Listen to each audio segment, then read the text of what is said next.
Wulandari, NIM E1C019035. Tujuan saya membuat video ini adalah untuk menyelesaikan tugas psikolinguistik tugas 4.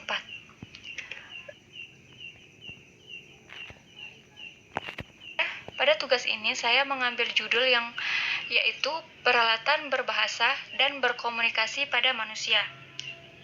Peralatan berbahasa dan berkomunikasi manusia meliputi beberapa aspek peralatan, di antaranya peralatan jasmaniah dan peralatan rohaniah. Pada video ini saya hanya akan menjelaskan tentang peralatan rohaniah. Selain peralatan jasmaniah, manusia juga memiliki peralatan rohaniah. Jika peralatan jasmaniah bersifat konkret, dapat dilihat dan dapat dipegang, maka sebaliknya.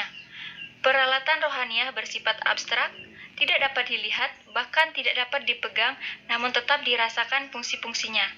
Berbeda dengan peralatan jasmaniah yang relatif bisa bekerja sendiri, peralatan rohaniah hanya bisa bekerja secara simultan, bersama-sama, terus-menerus sepanjang kesadaran manusia pemiliknya. Peralatan rohaniah yang dimiliki manusia meliputi 4 aspek. Itu yang pertama akal, yang kedua budi, yang ketiga hati nurani, dan yang keempat naluri. Pertama saya akan menjelaskan tentang akal.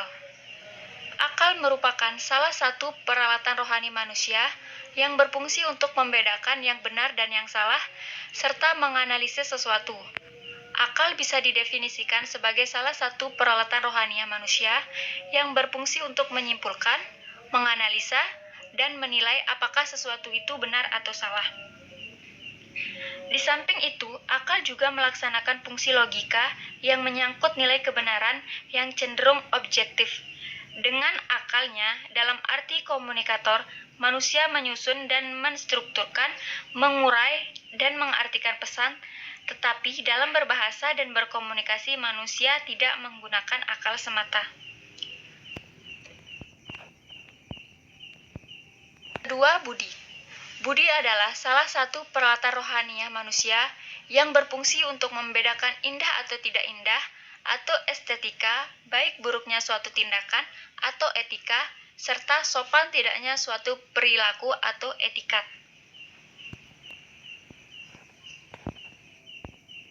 Yaitu hati nurani.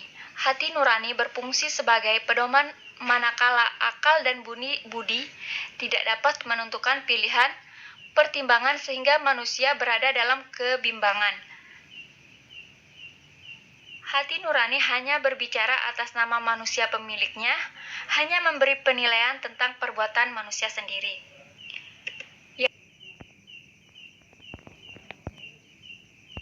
Itu naluri. Hati nurani, akal, dan budi yang dimiliki manusia merupakan kemampuan yang membedakan manusia dengan hewan. Naluri, dalam konteks ini diartikan sebagai dorongan yang dibawa manusia sejak lahir untuk berperilaku tertentu. Naluri sering disebut juga insting. Ada beberapa naluri yang berkaitan langsung dengan kegiatan berbahasa dan berkomunikasi. Di antaranya, yang pertama, naluri kebahagiaan, yaitu dorongan yang dibawa manusia sejak lahir untuk terus mencari dan menemukan kebahagiaan. Dapat dinyatakan tujuan hidup manusia adalah untuk memperoleh kebahagiaan. Tidak ada manusia yang tidak ingin bahagia.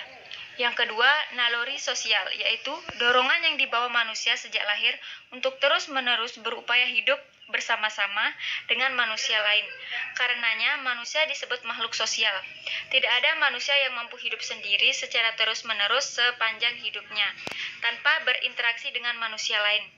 Yang ketiga yaitu naluri ingin tahu, yaitu dorongan yang dibawa manusia sejak lahir untuk terus berupaya mengetahui segala sesuatu, termasuk ihwal diri sendiri.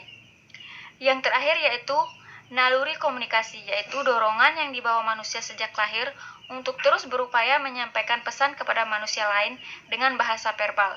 Sepanjang hidup manusia terus berkomunikasi. Manusia didorong untuk naluri komunikasi dan naluri ingin tahu serta ditunjang dengan akal budi akan menghasilkan teknologi komunikasi yang verbal maupun yang non-verbal.